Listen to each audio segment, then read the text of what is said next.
Do Éden, corre um rio que irriga o jardim, e dali se divide em 4. O primeiro chama-se Pison, e corre desde Avilá, lugar em que há ouro. O ouro dali é de excelente qualidade. O lugar também é conhecido por causa de uma resina de cheiro adocicado e das pedras de ônix. O segundo rio chama-se Gion, e corre desde a terra de Cuxi. O terceiro chama-se Tigre, e corre pelo leste da Assíria. O quarto rio é o Eufrates. Olá a todos e bem-vindos! Hoje peço-vos que imaginem uma fonte de vida. Uma fonte tão poderosa que não precisa de ser alimentada por nada. Pelo contrário. Ela própria irriga tudo à sua volta. Exatamente. Expande-se continuamente.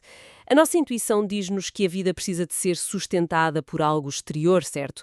Mas a imagem que vamos analisar hoje vira essa lógica. Bem, vira de cabeça para baixo.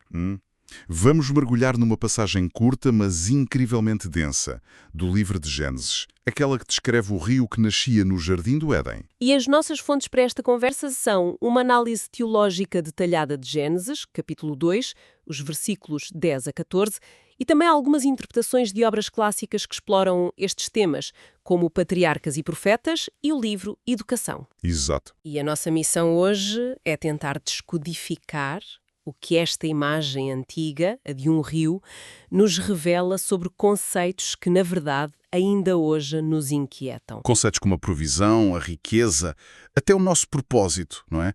A nossa ligação com o mundo. Sem dúvida.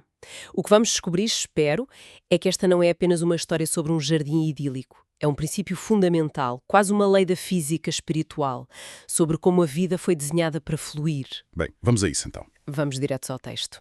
Gênesis 2 diz que do Éden corria um rio que regava o jardim e a partir dali se dividia em 4 braços. O Pison, o Gion, o Tigre e o Eufrates. A primeira coisa que me salta logo à vista e parece quase óbvio demais é a direção. O fluxo, sim. A vida sai do jardim, não entra nele. O jardim não depende de um afluente externo. Ele é a própria nascente. E essa observação é um ponto de partida de tudo, mesmo. É fascinante porque contraria a nossa experiência agrícola mais comum. A agricultura, historicamente, depende de fatores externos e imprevisíveis, não é? A chuva, o gelo. Exato, a chuva, a cheia de um rio. Aqui, o modelo é completamente outro. O jardim é irrigado de dentro para fora. E isto estabelece um princípio muito poderoso. A verdadeira fonte de vida, no seu estado ideal, é interna, constante e autogerada. Não está à mercê das circunstâncias. E há um detalhe linguístico nas fontes que reforça imenso essa ideia, não é verdade? A palavra hebraica para rio... Precisamente. A palavra usada é nahar. E um nahar, no contexto hebraico, não é um rio banha qualquer, ou um curso de água sazonal que pode secar no verão. Certo.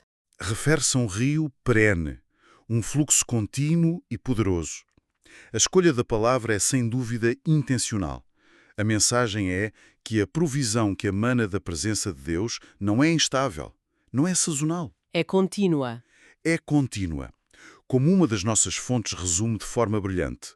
Onde Deus habita, a provisão não é uma eventualidade, é um ambiente. Isso faz-me pensar em como, a nível pessoal e até coletivo, a nossa tendência é, muitas vezes, a oposta. Sim.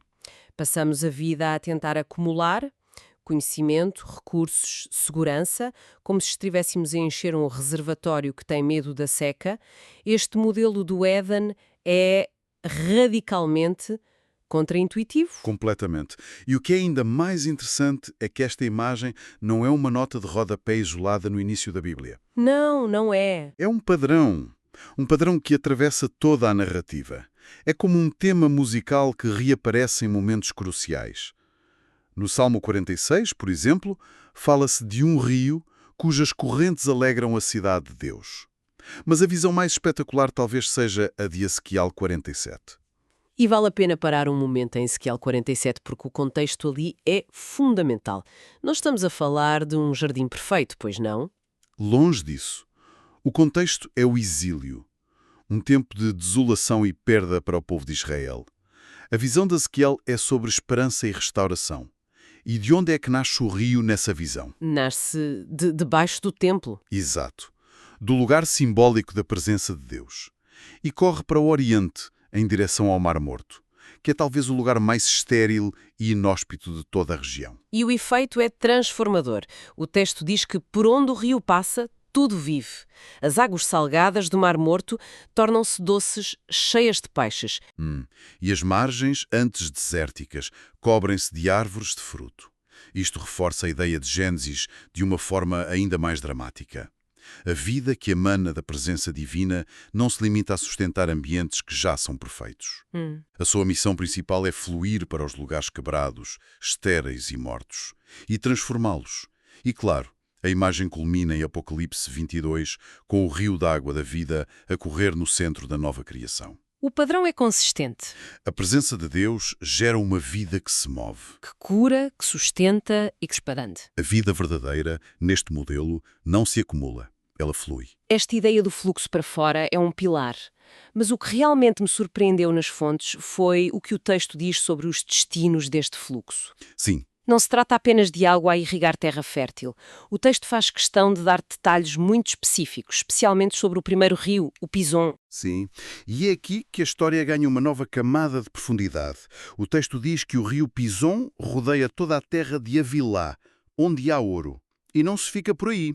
Adiciona 2 pormenores. O ouro dessa terra é bom, Ou de excelente qualidade, sim, e que ali há também resina aromática e pedra de ónix. Quando li esta parte nas fontes, tive mesmo de parar e pensar. A menção explícita de ouro de excelente qualidade, resinas e pedras preciosas, isto antes de qualquer pecado humano, parece virar de cabeça para baixo muitas das nossas ideias sobre espiritualidade e matéria. Para muitos, a ideia de que o ouro e as joias são inerentemente bons pode ser chocante. A nossa cultura e até muita tradição religiosa associam-os à ganância, à vaidade, à exploração. Como é que as fontes reconciliam essa tensão? Essa é a pergunta crucial.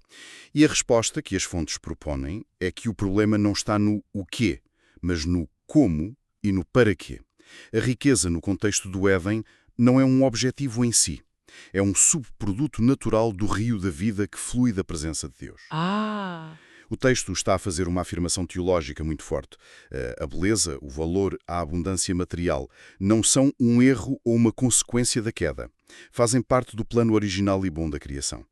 Uma das fontes, Patriarcas e Profetas, diz algo como: tudo quanto Deus criara era não apenas útil, mas belo. A bondade e a beleza não estavam em oposição. Exatamente. Então a abundância em si não é o problema.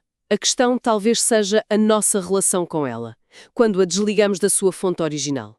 Quando o ouro deixa de ser um presente da terra irrigada por Deus e passa a ser algo que acumulamos para a nossa segurança à parte dele. Precisamente.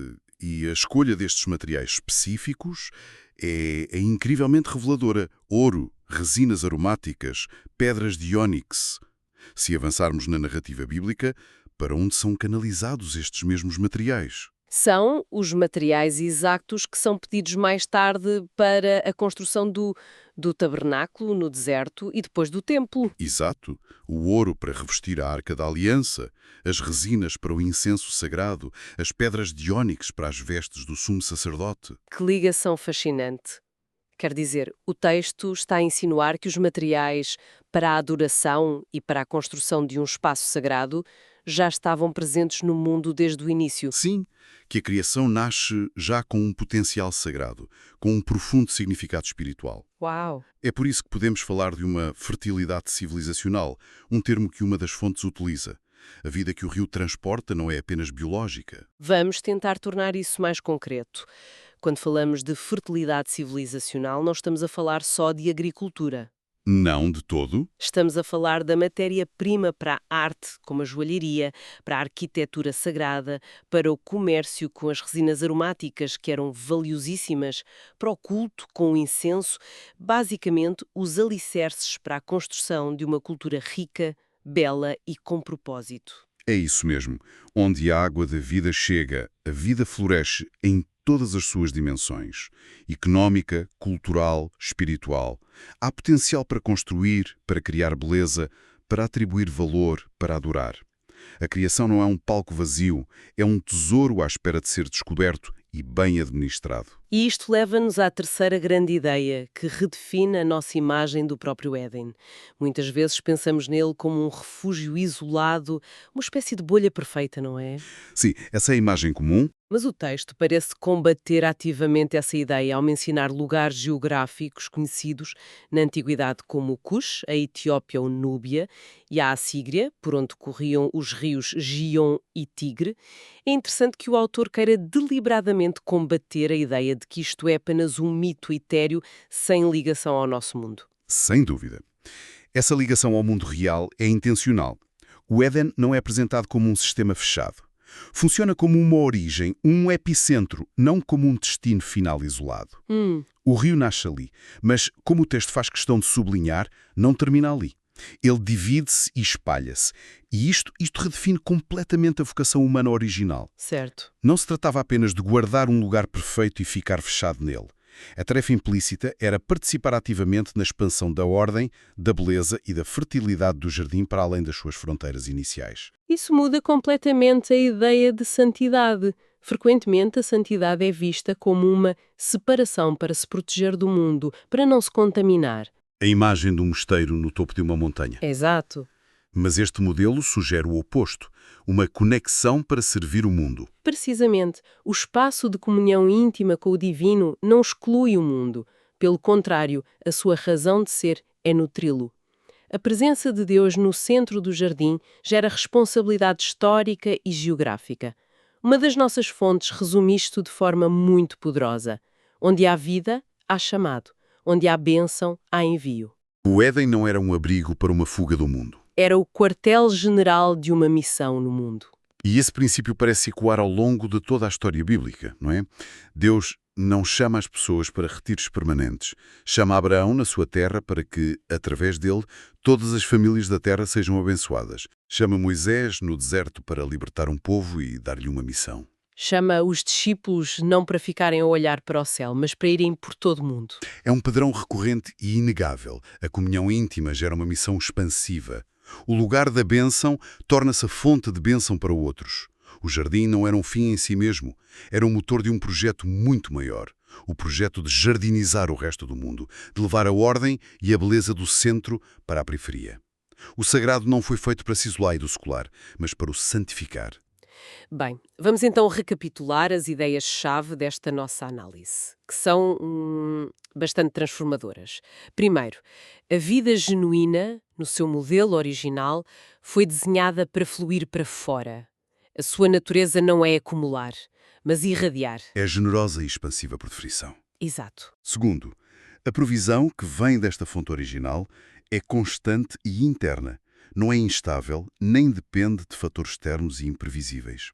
Brota de dentro, de uma fonte que, por estar ligada ao Criador, nunca seca. E essa previsão não é só para a sobrevivência, mas para a beleza, a cultura e o culto. E terceiro, o Éden não era um refúgio isolado, uma fortaleza de pureza, mas um ponto de partida dinâmico, um centro de operações conectado com o resto do mundo. E isto implicava, desde o início, uma missão de expansão, de cuidado e de partilha da fertilidade que nascia no seu centro. E para terminar, as fontes deixam-nos com uma reflexão final, quase uma meditação para levar connosco. Se o modelo original para a vida, o lugar da presença divina, foi feito não para reter, mas para irradiar. Sim. Então, talvez a pergunta mais importante para nós hoje não seja apenas o que é que eu tenho recebido ou como posso proteger o que tenho. A pergunta mais profunda e desafiadora que este texto nos coloca é outra. E qual é? É, para onde estão a fluir as nossas bênçãos? Se a nossa vida é um rio, está ele a irrigar desertos ou a terminar num pântano de acumulação? No fim de contas, a questão fundamental é se somos meramente reservatórios ou se nos tornamos, de facto, canais daquela fonte original. Qual será a contribuição que deixaremos quando o nosso próprio fluxo chegar ao fim?